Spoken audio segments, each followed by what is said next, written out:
I still remember the way the room felt that night, like the air itself was holding its breath. You could see the flash of cameras, hear the low murmur of conversations, but in the middle of all that noise, there was this quiet thread pulling everything toward two people who didn't even seem to realize they were the center of it all. Keanu Reeves had arrived late, slipping into the event with that familiar mixture of shyness and politeness, nodding to people as if he just walked into a small-town gathering instead of a glittering Hollywood tribute. Sandra Bullock was already there, laughing too loudly at some joke from a producer, using humor the way she always did, like a shield that sparkled so brightly you almost forgot it was armor. They hadn't seen each other properly in months, just a few texts, a missed call, a let's catch up soon that both of them secretly believed but never quite made happen. When their eyes finally met across the crowded hall, something shifted. Not dramatically, not in a way anyone else would have noticed, but you could see this softness pass over Sandra's face, the way her shoulders relaxed for the first time that evening. Keanu smiled, small and almost apologetic, and began to move through the crowd toward her, pausing every few steps as people stopped him for photos, handshakes, quick congratulations. He greeted each person with that quiet patience he was known for, but his gaze kept drifting back to where she stood, as if he were afraid that if he looked away too long, she might disappear. Sandra watched him come closer, and behind the practiced red carpet smile, a mess of thoughts tangled inside her. They'd shared so much history, years of friendship, unspoken feelings, near-miss moments, and yet there was always a line neither of them had dared to cross. She'd heard the rumors lately, that he was tired, that the losses he'd carried for so long were finally catching up with him, that sometimes he just vanished between projects, not answering calls, not opening his door. And she wondered, not for the first time, if she'd failed him as a friend, if she'd gotten too busy being Sandra Bullock, to notice when Keanu, the human being, needed her. He reached her just as the host's voice boomed over the speakers, announcing the start of the ceremony. There was barely a second for them to hug, quick and warm, but in that brief embrace there was a whole conversation. "I've missed you," pressed into his shoulder. "I know," answered with a soft squeeze of a hand. Cameras flashed around them, hungry for a perfect nostalgic shot of the beloved duo, yet for a heartbeat, they were simply two old friends fighting the current of a world that never stopped demanding more. As they pulled apart, she caught a flicker in his eyes, something raw and unguarded that almost frightened her. Keanu looked like he was about to say something important, something heavy that he'd been carrying for far too long. His jaw tightened, his fingers flexed nervously at his side, and for once Sandra didn't fill the silence with a joke. She just waited, heart thudding, while the crowd's applause swelled around them like distant thunder. Then the host's next words cut through the room. "Tonight, we honor a woman whose courage, kindness, and resilience have inspired millions, Sandra Bullock." The spotlight swung toward her, blinding and hot, and she felt her moment with Keanu snap like a fragile thread. An usher touched her arm, guiding her toward the stage. She glanced back over her shoulder, searching his face for whatever he'd been about to say. Keanu stood there in the half-dark, his expression unreadable, lips parted as if the words were still hovering just behind them. For a second, she considered ignoring the call to the stage, walking back to him, forcing the conversation they'd both avoided for years. But the applause surged louder. People were already turning, waiting, expecting a smile, a wave, a speech. Sandra took a step toward the stage, the weight of the moment pressing into her chest. And in that split second before she turned away completely, Keanu finally whispered something. Just a few quiet words meant only for her. That made her freeze in place, her heart dropping and rising all at once. Sandra didn't catch all of it over the roar of the applause, only the shape of his lips and the soft vibration of his voice. She felt the words more than heard them, like a small tremor running through her. For a heartbeat, she stood there, caught between the spotlight and the man in the shadows, until the usher gently urged her forward again. She forced her feet to move, her mind spinning, replaying that half-heard whisper as she climbed the steps to the stage. The lights hit her with brutal intensity, turning the crowd into a blur of silhouettes and camera flashes.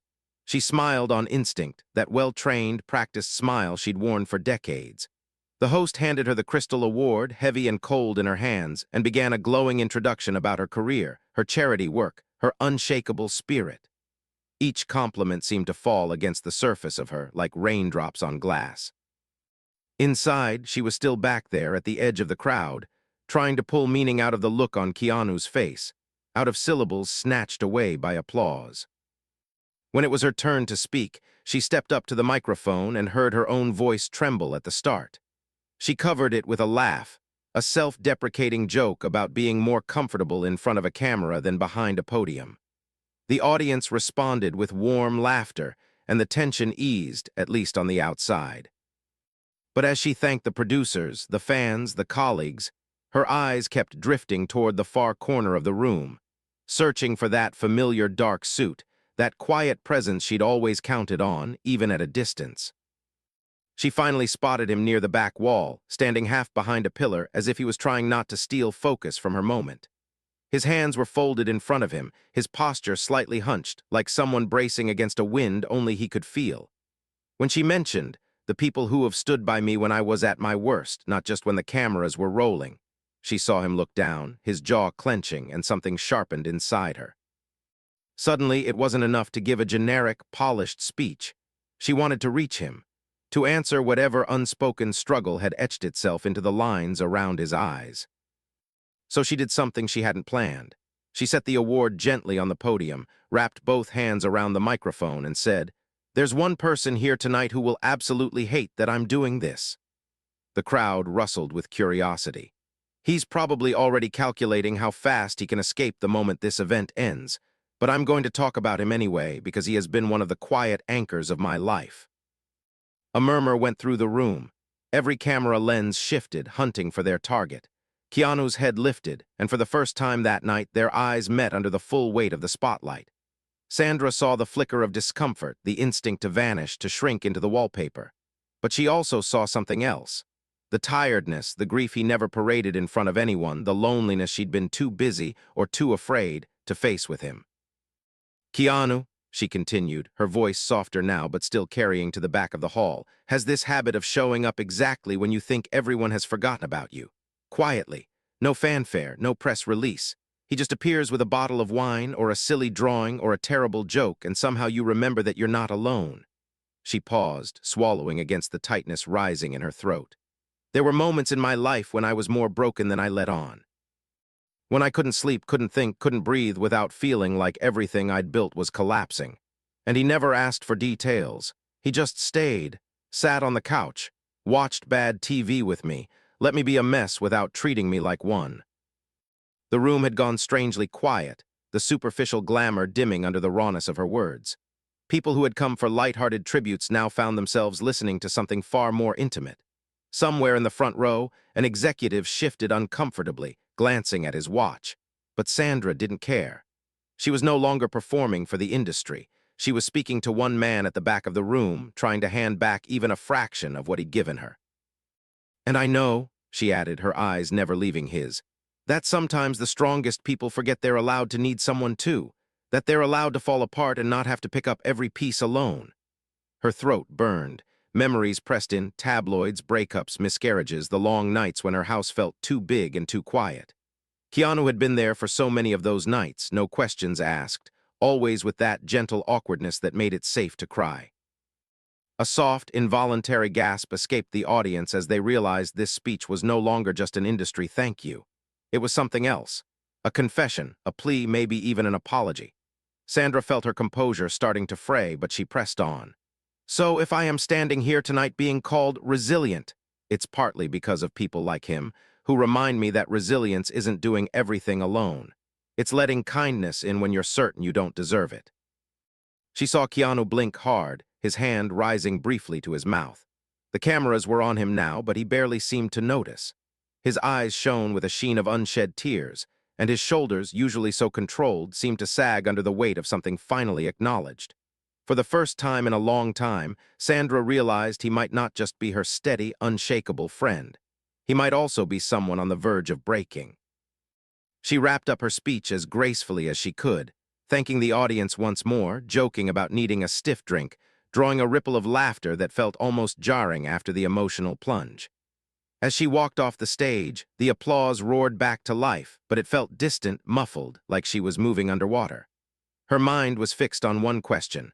What were those words he'd tried to give her before the spotlight stole her away? Back in the wings, away from the blinding light, the world dimmed into shadows and soft echoes. An assistant reached for her award. She handed it over without really looking. Her heart was pounding with a new urgency. She scanned the crowd again from the side of the stage, trying to locate him, half afraid he'd already slipped out into the night.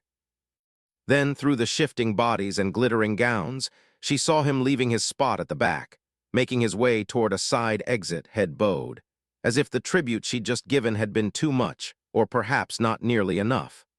Her chest tightened. If he walked out now, whatever he'd tried to say before might vanish forever into that familiar silence between them.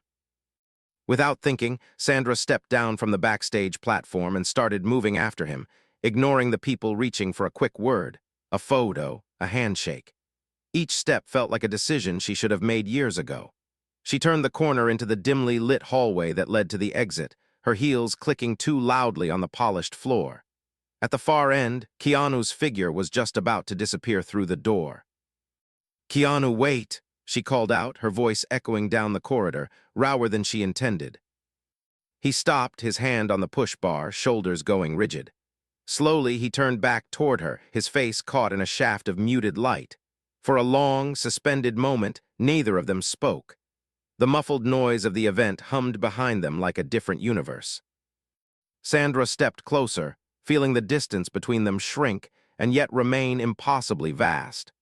Her pulse thundered in her ears as she searched his expression, seeing a vulnerability there that made her chest ache. "You tried to tell me something out there," she said quietly, her voice unsteady. "Before they called my name, I didn't hear it." Keanu hesitated, his gaze dropping to the floor, then lifting back to meet hers with a kind of quiet determination she hadn't seen in a long time. He took a slow breath, as if he were about to cross a line he'd kept in place for years. "I know," he said softly, "and I don't think I can keep carrying it around, San, not anymore." Sandra felt the air thicken between them, the bustle of the event dissolving into a distant hum. His voice had always been gentle, but there was a finality in it now, a weight that made her fingers curl at her sides. For years she'd relied on his steadiness, convinced that whatever storms raged in their separate lives, their friendship would remain the one thing that never changed. Hearing him say he couldn't keep carrying something, it shook that certainty in a way she hadn't expected. She took a step closer, close enough now to see the faint shadows under his eyes, the tiny lines that hadn't been there when they'd first met on that movie set so long ago. "Then don't," she said, trying to sound light, but the words came out almost as a plea. "Not with me. You don't have to carry anything alone with me. You know that." Keanu gave a small, sad smile, the kind that never reached his eyes. "I thought I did," he murmured. "But somewhere along the way I started thinking maybe I was wrong about that too." He glanced past her for a moment toward the muffled brightness of the ballroom. "You have your life, San, your kids, your work, your everything, and I'm just this ghost who shows up with bad jokes and cheap wine." "That's not fair," she said, the words leaving her mouth faster than she could soften them. "You're not some ghost in my life. You've been—" She stopped, swallowing down the sudden rush of emotion. "You've been one of the only real things in it." He studied her, his expression caught between hope and disbelief. "If that were true," he asked quietly, "why is it so easy for both of us to disappear on each other for months at a time?" His voice didn't hold accusation, just a raw honesty that hurt more than anger would have. "I don't text, you don't call. We run into each other at events, hug like old friends, promise to catch up, and then—" He lifted his hands in a helpless gesture. "Then nothing." The truth of it stung. Sandra looked down, guilt threading through her. She thought of the late nights she'd scrolled through her phone, fingers hovering over his name before locking the screen instead. She thought about the way she'd told herself, "He's probably busy," or "I don't want to bother him," when what she really meant was, "I'm scared of what I'll feel if we stop pretending this is simple." "You're right," she admitted, forcing herself to look back up at him. "I've pulled away. I told myself it was about boundaries, about protecting what we have, but maybe I was just scared." Her voice dropped almost to a whisper. "Scared of needing you too much, scared of wanting more than you could give." The last words slipped out before she could catch them. She saw the way they hit him, the faint widening of his eyes, the sudden tension in his posture. For a heartbeat, time seemed to split open between them, revealing every suppressed moment, every almost confession, every time a joke had covered a truth that felt too dangerous to say out loud. "What were you trying to tell me?" she asked again, more softly this time. "Out there, before the speech." Keanu took another breath, this one shakier. His hand dropped from the door, falling loosely to his side. He looked like a man standing on the edge of a cliff, finally too tired to keep backing away. "I was trying to tell you," he said slowly, choosing each word with care, "that watching you up there, being celebrated, being strong and brilliant and funny like you always are, it made me realize how long I've been hiding from you, from what I actually feel." Sandra's heartbeat stumbled. She'd imagined this moment before, more times than she'd admit. In her fantasies, it was lighter, easier, wrapped in laughter and champagne. Not like this, in a quiet hallway where his voice felt like a confession torn from an old wound. "I thought I was doing the kind thing," he continued, his gaze drifting past her shoulder for a moment as if he couldn't quite bear the full intensity of her attention. "Keeping things safe, not complicating your life, just being the friend you could rely on, no strings, no drama. But the truth is I've been lonely, San, not for people. I'm surrounded by people all the time, lonely for something that feels like home. And every time I see you, that feeling gets louder." Her throat tightened. She wanted to reach for him, to touch his arm, to offer the physical reassurance that had always come so easily between them. But some instinct told her not to move, not yet. The moment was fragile, and if she rushed to comfort him, he might retreat back into familiar, safe territory. "For years," he said, his voice barely above a whisper now, "I've told myself it's enough to just be near you once in a while. Enough to hear your laugh, to know you're okay. But it's not. It hasn't been for a long time, and I think that's why I started disappearing more. Because being around you and pretending I don't feel more, it hurts in a way I don't know how to carry anymore." The words settled between them with the weight of something irreversible. Sandra felt as if the ground under her feet had shifted, tilting her toward a reality she'd always suspected but never dared to claim. Part of her wanted to cry with relief. Finally, the silence had broken. Another part was terrified because everything he'd just said touched the very fear that had kept her at arm's length for so many years. "You're not the only one who's been hiding," she admitted, her voice trembling. "I've made a career out of pretending I'm fine. I joke, I smile, I handle it. People call it strength, but half the time it's just survival." She took a breath, steadying herself. "And with you, it was easy to lean on the idea of us as this perfect, uncomplicated friendship.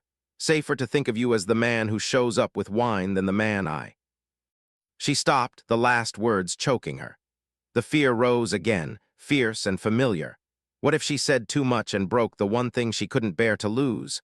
What if he regretted his confession tomorrow, blamed it on emotion and exhaustion, and she was left holding feelings that had nowhere to go? Keanu watched the battle play across her face. After a long moment, he shook his head gently. "You don't have to say it," he murmured. "I didn't tell you this to get something from you. I needed to be honest, that's all, because if I kept pretending, I was going to vanish completely. And you deserve more than that from the people who say they care about you." She felt tears sting her eyes. "Then why were you leaving?" she asked, nodding toward the exit. "If you finally decided to be honest, why walk away?" Let out a quiet, humorless laugh. "Because the second I saw your speech turning personal, I realized how unfair I've been. You've leaned on me in some of your darkest moments, and I've been there like this, quiet pillar. But when it came time to let you be that for me, I ran. I didn't answer calls. I stayed in my apartment and told myself no one wanted to deal with all of this." He gestured vaguely to himself. "Tonight, when you started talking about me up there, I felt exposed, seen. Not in the movie way, but in the human way. And it scared me. My instinct was to get out before I broke down in front of everyone." Sandra wiped at one eye with the back of her hand, halfway between a laugh and a sob. "Newsflash," she said quietly. "You're not the only one who's scared of being seen in the human way." She took another small step forward. There was hardly any distance between them now. "But I meant every word I said. You have been my anchor more times than you know, and if you're asking whether I'm willing to be that for you, the answer is yes, even if it's messy, even if it changes things." He searched her face as if trying to decide whether to believe her. His shoulders were tense, his hands clenched loosely at his sides, but his eyes held that familiar, vulnerable warmth she'd leaned on so often. "It will change things," he said softly. "That's what I was afraid of. Once you know this, we can't go back to pretending." Maybe we're not supposed to go back, she replied, surprising herself with the steadiness in her voice. Maybe that's been the problem all along. We keep trying to rewind instead of letting the story move forward. A flicker of something, hope, maybe, or relief crossed his face. And what does forward look like to you? He asked, the question hanging between them like a bridge waiting to be crossed. She opened her mouth, then closed it again, realizing how enormous the answer really was. I don't know yet, she admitted, but I know it doesn't look like you walking out that door and disappearing again. For a moment, everything went still. Keanu's hand hovered over the push bar one last time, the symbolic exit he'd been leaning on for years. Then, slowly, he lowered it and stepped back from the door. The faintest hint of a smile tugged at the corner of his mouth, more vulnerable than any expression she'd ever seen on him. Okay, he said quietly, then I'll stay. Relief washed through her so suddenly it left her almost dizzy. She let out a breath she didn't realize she'd been holding, a shaky, disbelieving laugh breaking free. The hallway around them seemed to soften, the harsh overhead lights less unforgiving, as if the building itself had exhaled with them. Before she could respond, a staff member rounded the corner, nearly colliding with them. There you are, he exclaimed breathlessly. They're about to roll the tribute reel for the Speed anniversary, and they need both of you on stage in 2 minutes.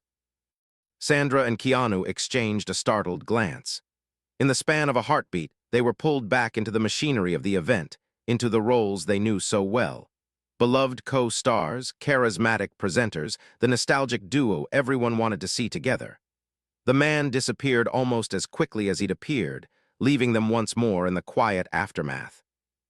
Sandra felt the familiar performance instinct kicking in, the part of her that knew how to slip on a smile no matter what was happening inside. But now that the truth was out between them, the idea of going on stage and pretending everything was just fun, and nostalgia felt impossibly strange. We don't have to do this, she said softly, searching his face. We can say you're not feeling well, you can go home, we can talk later somewhere that is all of this. She gestured toward the direction of the ballroom. Keanu shook his head, a thoughtful look crossing his features. No, he said slowly, I think maybe this is exactly where we're supposed to be right now, together, not hiding, not running. His eyes softened. Besides, we've done harder scenes than this, haven't we? She huffed out a half laugh, remembering all the stunts, the retakes, the long nights under harsh fluorescent lights. This somehow felt scarier than any of them. But when he offered his arm, a small, tentative gesture that felt both old-fashioned and deeply personal, she slipped her hand through it without hesitating. As they started walking back toward the loud, glittering ballroom, Sandra felt a strange mix of dread and anticipation swirling in her chest. Out there, they'd be the version of themselves the world adored, charming, composed, impenetrable. In here, in the fragile space they just opened, everything was uncertain and exposed. Just before they re-entered the blinding light, Keanu leaned closer, his voice low enough that only she could hear. There's more I want to say, he murmured. About why I pulled away, about what I've been carrying, but if I start now, I won't be able to put the mask back on for them. The honesty in his words cut through her. She squeezed his arm gently. Then we'll get through this first, she whispered. And when it's over, you won't have to wear that mask with me. Not tonight, not ever again. He nodded, the faint tremor in his breath betraying how much that promise meant. Together, they stepped through the curtain and into the blaze of cameras and applause, their smiles practiced, their chemistry effortless. The crowd saw two movie stars walking side by side, a nostalgic reunion come to life. What they couldn't see was the storm swirling just beneath the surface, or the fragile, terrifying hope that, when the lights finally went down and the stage emptied, Keanu would at last open the door to the darkest corners of his heart and trust Sandra enough to let her walk all the way in. The applause followed them off stage like a fading echo, swallowed by the quieter hum of backstage chaos. Assistants rushed past with clipboards, makeup artists dabbed at shiny foreheads, techs coiled cables. But around Sandra and Keanu, a strange bubble of stillness lingered. They just smiled through the Speed tribute, teased each other on stage, traded those familiar glances that made the crowd cheer. From the outside, they were the same old duo, effortless, untouchable. Inside, everything had changed. Sandra could feel her heart still racing, not from the appearance, but from the promise that now hung between them. When they reached the small green room assigned to presenters, an assistant opened the door, asked if they needed anything, and then slipped away, leaving them alone. The room was quiet, lit by a single standing lamp that cast a warm, almost home-like glow over the small couch and table. For a moment, neither of them moved. Keanu stood just inside the doorway, as if unsure whether he had permission to occupy the space.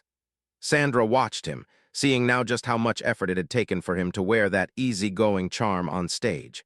There was a tightness around his eyes, a fatigue that seemed deeper than simple exhaustion. It was the look of someone who'd been carrying too much for too long. "Hey," she said gently, breaking the silence. "Come in, sit. I don't bite, not unless you steal my fries." His mouth twitched into a faint smile at that, and he stepped fully into the room, closing the door behind him. The soft click sounded oddly final, like a lock sealing them into a moment neither of them could escape from, and maybe didn't want to. He sank onto the edge of the couch, leaning forward, elbows on his knees, hands clasped loosely. Sandra sat beside him, not too close, but not as far as she might have once upon a time. A beat of silence stretched between them, thick but not uncomfortable. It was the quiet before a confession, the kind where every second feels longer than it is.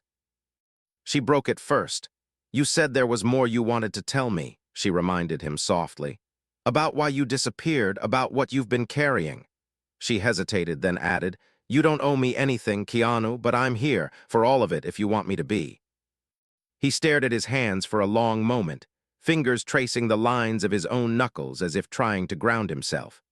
When he finally spoke, his voice was low and hoarse, like it had to travel a long way to reach the surface. "You know how people always say I'm so strong," he began, a hint of irony threading through the words.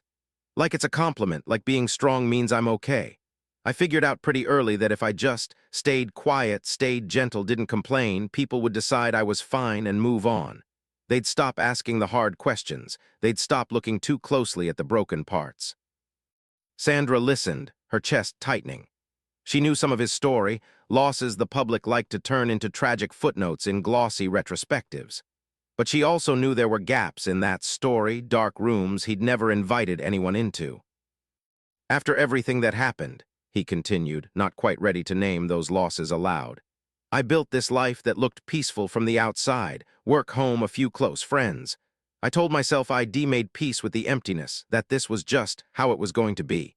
And then every once in a while I'd see you.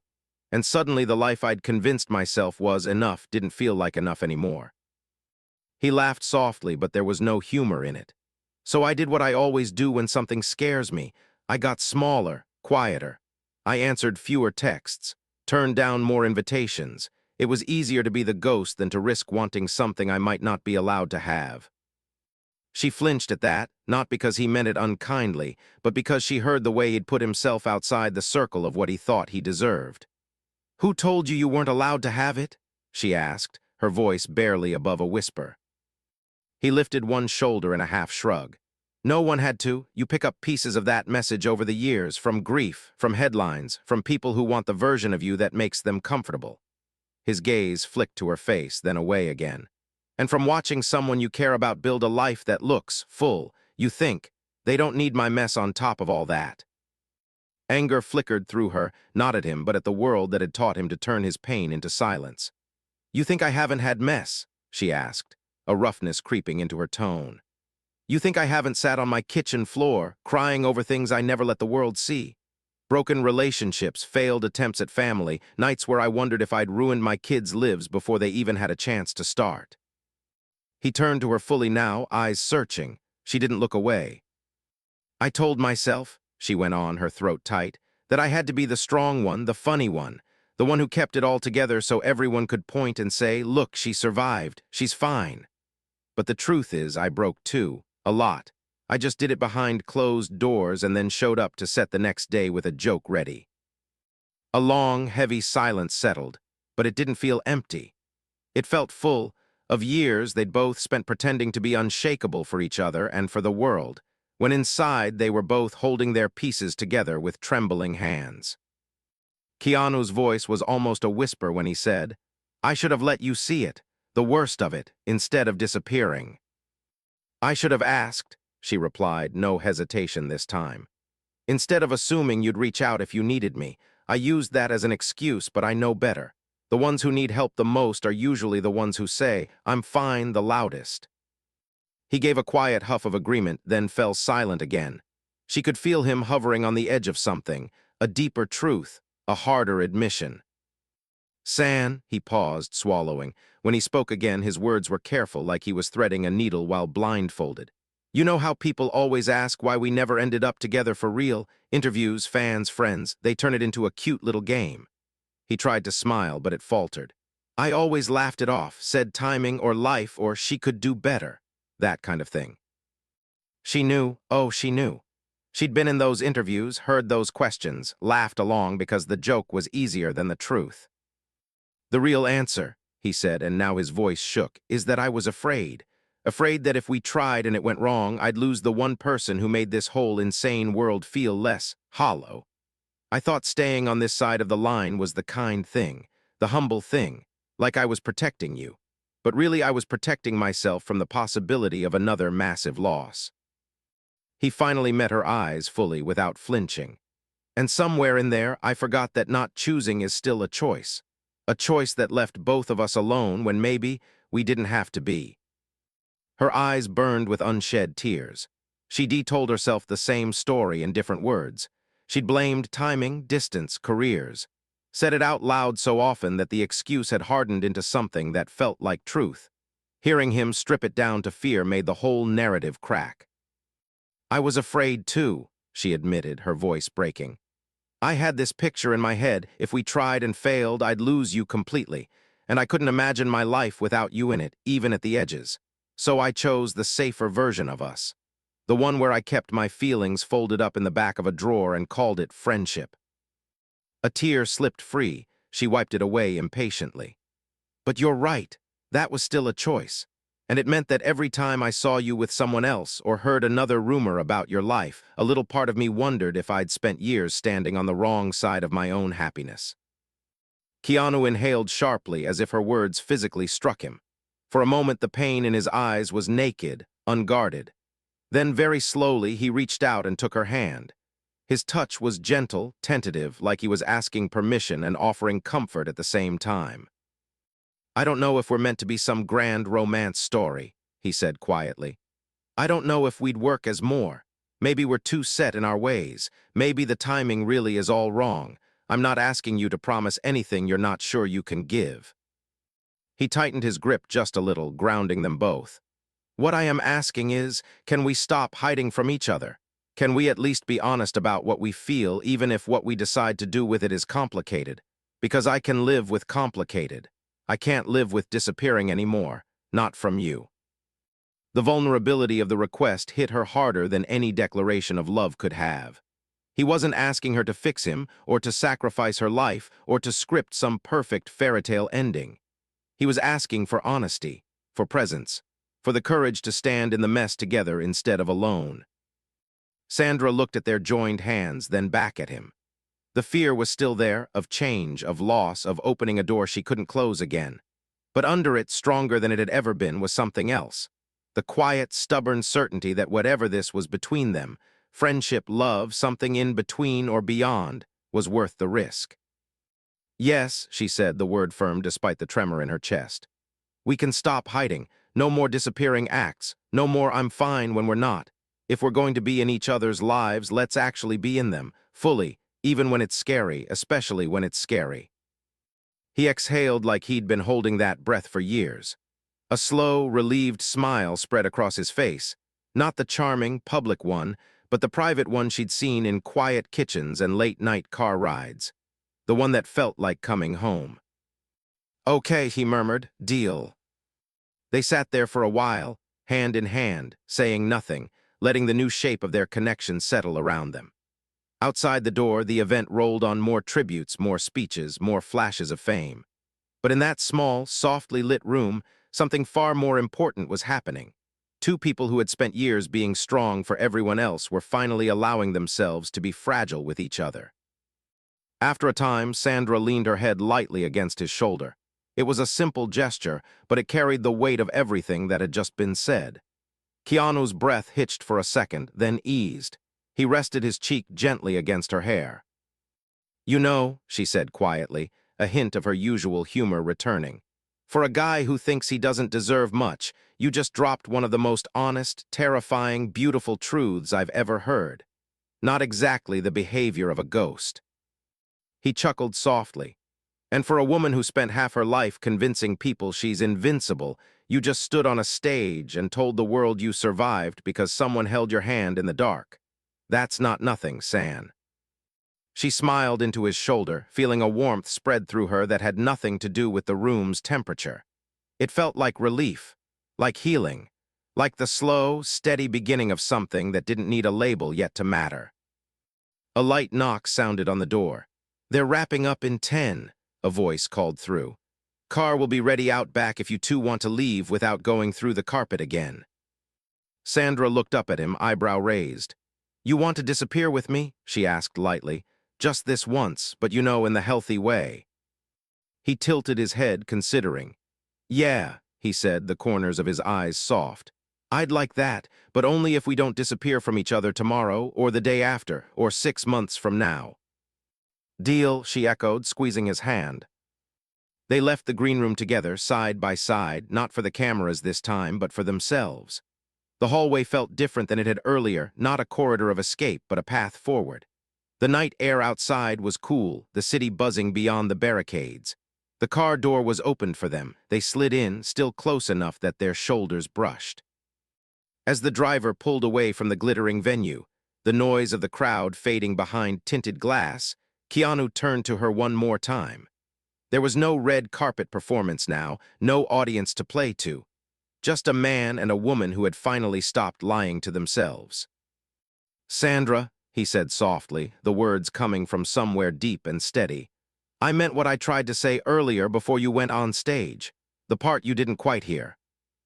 She met his gaze, her heart thudding, ready this time to catch every syllable. "You are one of the bravest, kindest, most resilient people I've ever known," he said. "Not because you never fall apart, but because you keep finding a way to get back up, even when you think you can't. You make the people around you believe they can, too, including me, especially me." Tears filled her eyes again, but this time they felt different, lighter somehow, like a release instead of a burden. She let them fall unashamed. "And you," she whispered back, her voice thick but sure, "are the reason I never completely gave up on the idea that there are good men in this world. The real kind. The ones who show up quietly, who listen, who carry kindness like it's a responsibility, not a performance. You think you're a ghost, but Keanu, you've been my lighthouse more times than I can count." The words hung between them for a beat, raw and unpolished, and truer than any line they'd ever spoken in front of a camera.